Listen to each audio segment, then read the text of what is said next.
dimudahkan ya. Amin. Sebelum melakukan aktivitas selanjutnya, sebaiknya kita berdoa terlebih dahulu. Apakah ada yang mau ngomong yang doa? Ada. Haji, silakan Haji untuk memimpin doa.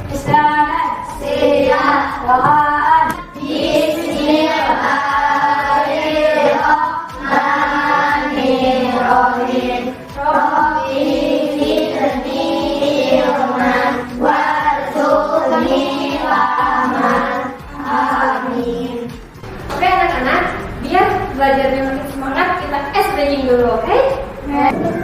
Halo teman-teman, yuk bernyanyi sifat-sifat cahaya bersama. Keren ya?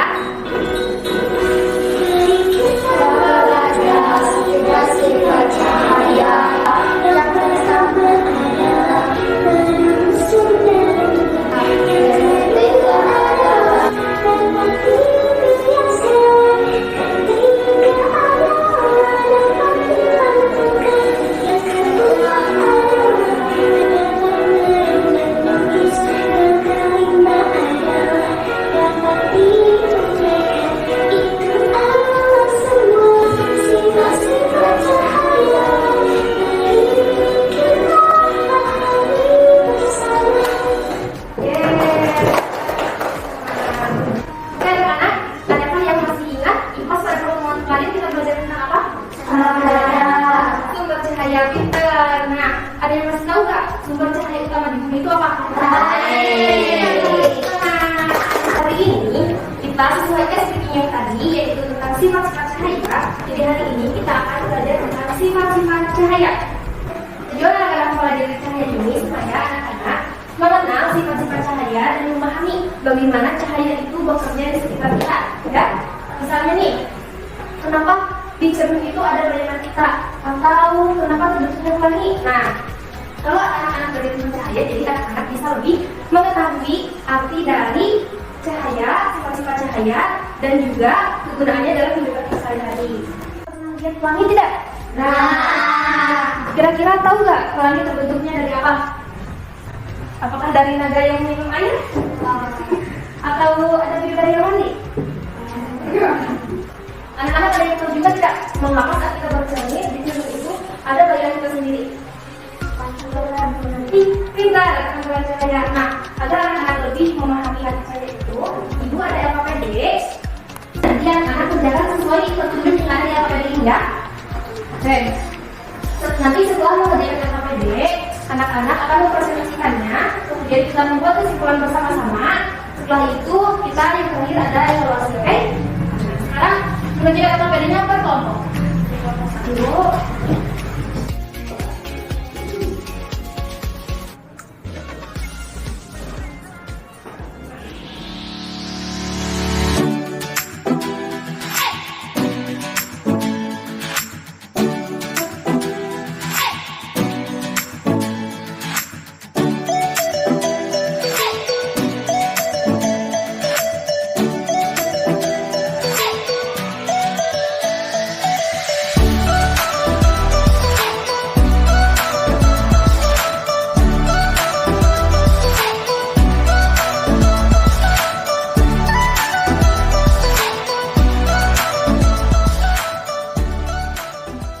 Nah, jadi fenomena seperti ini dinamakan cahaya merambat lurus. Nah, jadi kalau kayak gini tuh cahayanya merambat lurus ke sini, terus lurus ke sini ya, ya kan?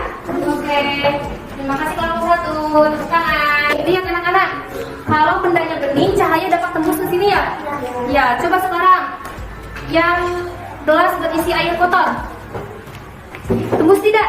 Nah, ini membuktikan bahwa cahaya menembus benda bening. Ya, terima kasih kelompok dua. Kanan. Kalau ini cahayanya senternya menghadap ke kaca, tapi cahayanya ada di sana, di bulan sana ya. Nah, ini membuktikan bahwa cahaya dapat ditangkap. Pintar. Terima kasih kelompok tiga. Kanan.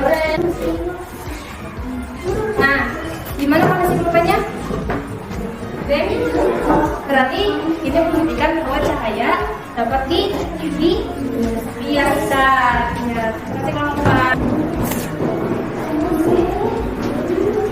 Kita sedang melakukan percobaan untuk membuktikan sifat-sifat cahaya yang 5. Jadi sifat cahaya itu ada pada 1, cahaya merambat lurus. Kedua, cahaya dapat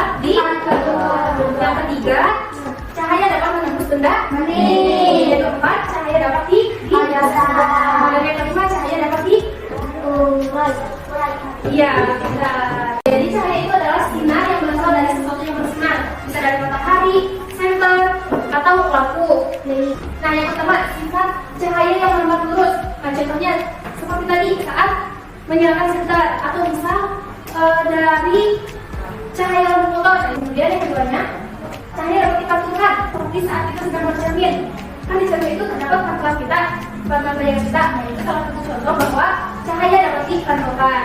Yang ketiganya, cahaya menembus benda bening. Nah, coba lihat kaca-kaca di sini. Ruangan ini bisa terang karena ada kaca yang di luarnya itu ada matahari. Jadi mataharinya menembus ke ruangan. Coba kalau kacanya gelap kayak tadi, kayak gelas yang diisi sama tanah, ya sama air terus hitam. Jadi cahaya tidak menembus. Nah, kaca itu demikian. Kalau kacanya gelap, jadi tidak bisa tembus cahaya. Selanjutnya, cahaya dapat dihiaskan seperti ini. Pensil di dalam kain itu yang buat yang tidak seperti patah. Ya, ini salah satu contoh cahaya dapat dihiaskan. Pernah lihat pernah ini nggak? Kayak kolam renang, kayak kolam renang itu deket dangkal, kalau itu dangkalnya. Tapi pas kita masuk, ternyata dalam. Nah, itu salah satu contoh bahwa cahaya dapat dihiaskan. Dan yang terakhir, cahaya dapat diuraikan. Nah, tadi yang saya di awal, kenapa ada pelangi? Nah, itu salah satu contoh bahwa cahaya dapat diuraikan. Nah, jadi cahaya itu sangat berpengaruh pada kehidupan kita. Coba bayangkan, kalau di kehidupan kita tidak ada cahaya, maka bumi menjadi gelap. Anak-anak, oke anak-anak, ada yang mau ditanyakan? Bu, ya silakan. Kan cahaya bagus, tapi kenapa matahari dapat menyinari bumi yang luas? Nah, oke, tadi pertanyaannya seperti ini nih. Ini ibaratkan bumi, ini ibaratkan cahaya matahari. Nah, jadi di tata surya itu matahari itu lebih besar daripada bumi. Kan kalau kita lihat di bawah, matahari kan kecil ya. Nah, padahal di tata surya itu matahari itu planet terbesar. Jadi matahari lebih besar daripada bumi. Lihat cahaya matahari kan kayak bulat ya. Tuh. Ya, jadi bisa menghindari permukaan yang menghadap ke matahari. Nah, matahari itu lebih besar daripada bumi. Sehingga bumi dapat tersinari oleh matahari. Kamu sudah paham? Ada lagi yang mau bertanya? Tidak? Anak-anak, pembelajaran kali ini telah selesai. Adakah di antara anak-anak yang mau menyimpulkan pembelajaran hari ini? Oke, silakan coba. Jadi bagaimana kesimpulan hari ini?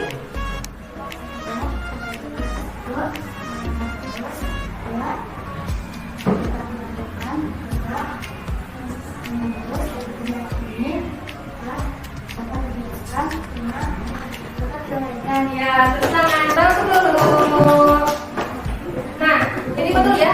Hari ini kita belajar tentang 5 sifat cahaya. Yang pertama, cahaya itu dapat dipantulkan terus. Yang kedua, cahaya itu dapat dipantulkan. Yang ketiga, cahaya dapat teruraikan. Yang keempat, cahaya dapat dibiaskan. Dan yang kelima, cahaya dapat menembus benda bening. Nah, selanjutnya itu ada lembar evaluasi. Nanti anak-anak kerjakan ya.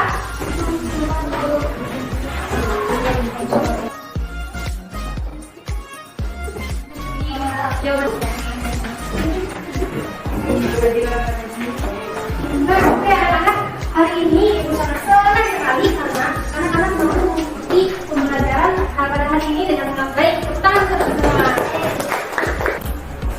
Apakah anak-anak senang pada pembelajaran hari ini? Apa yang membuat anak-anak senang? Bisa memainkan cahaya. Ibu bisa memainkan cahaya. Selanjutnya, ibu memberikan pekerjaan rumah kepada anak-anak. Cari contoh dari setiap sifat-sifat cahaya. Misalnya sifat cahaya yang pertama itu apa? Menambah lurus. Satu sifat itu minimal satu contoh. Kemudian di pertemuan selanjutnya kita akan belajar tentang penglihatan.